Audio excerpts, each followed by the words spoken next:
ప్రభు యొక్క ఘనమైన నామాన్ని బట్టి ప్రతి ఒక్కరికి వందనాలు చెల్లిస్తూ ఉన్నాను. ఆదికాండము 26వ అధ్యాయము 12వ వచనం.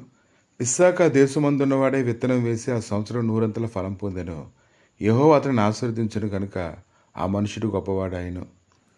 ప్రభు అయితే అతను ఎలా ఆశీర్వదించాడంటే క్రమక్రమంగా అతని జీవితంలో దేవుని యొక్క ఆశీర్వాదం ప్రకాశించడం అనేది చూస్తూ ఉన్నాము. అతని శత్రువులు అతనితో నిబంధన చేసుకునేటంతగా దేవుడు అతన్ని దీవించడాన్ని మనం చూస్తూ ఉన్నాం. కనుక ప్రతిరోజు కూడా ప్రతి ఒక్కరూ కూడా దేవుడి యొక్క లేఖనాల్ని క్రమముగా తమ హృదయంలోనికి తీసుకుంటూ ఉన్నప్పుడు ప్రభు అయితే క్రమంగా నడిపించాలని వారు కనుక్కుంటారు. ప్రభు అయితే ఎప్పుడు కూడా ఒక వ్యక్తిని నడిపించాలని కోరుకునేటప్పుడు ఆ యొక్క వ్యక్తి ఆయన స్వాధీనంలో ఉండి క్రమంగా నడుచుకోవడం ఎప్పుడైతే ప్రారంభిస్తాడో ఖచ్చితంగా ప్రభువు యొక్క క్రమమైన నడిపింపు అతని జీవితంలో ప్రకాశిస్తూ ఉంటుంది. దేవుని సంగతులు ప్రతి ఒక్కరూ గ్రహించుకోగలగాలి. ఎఫెసీయులకు రాసిన పత్రిక 1వ అధ్యాయం 4వ వచనంలో, ఎట్లనగా తన ప్రియనియందు తాను ఉచితముగా మనకు అనుగ్రహించిన తన కృపా మహిమకు కీర్తి కలుగునట్లు తన చిత్త ప్రకారమైన దయా సంకల్పం చొప్పున యేసుక్రీస్తు ద్వారా తనకు కుమారులనుగాను స్వీకరించుటకై మనలను ముందుగా తన కోసం నిర్ణయించుకొని మనము తన ఎదుట పరిశుద్ధులమును నిర్దోషులనై ఉండవలనని జగత్తు పునాది వేయబడక మునిపే ప్రేమ చేత ఆయన క్రీస్తులో మనలను ఏర్పరచుకున్నాను. ఈరోజు ప్రతి ఒక్కరిని ఆయన ఏర్పాటు చేసుకునేటువంటి ప్రతి ఒక్కరి విషయంలో తన ఉద్దేశములు క్రమంగా వెల్లడి చేయడానికి దేవుడికి ఎంత ఇష్టమైంది.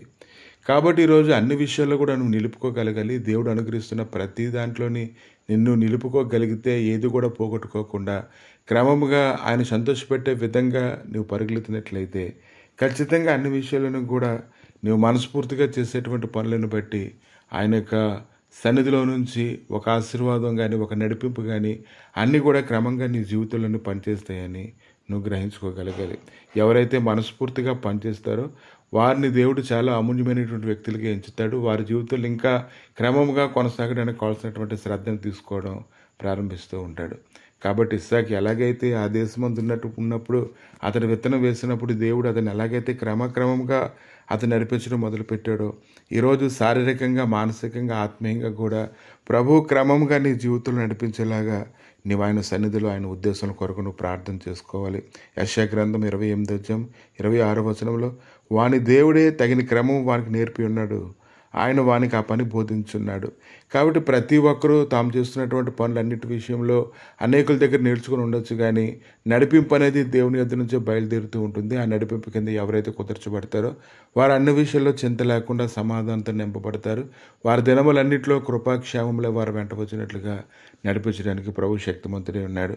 కాబట్టి ప్రభు నేను క్రమముగా నడిపించేలాగా క్రమముగా ఆయన ఉద్దేశములన్నీ నీ ఎడల వెల్లడి చేసేలాగా నువ్వు ఆయన సన్నిధిలో నమ్మకస్తురాలుగా ఉన్నట్లయితే అది నీకు ఎంతో మేలు.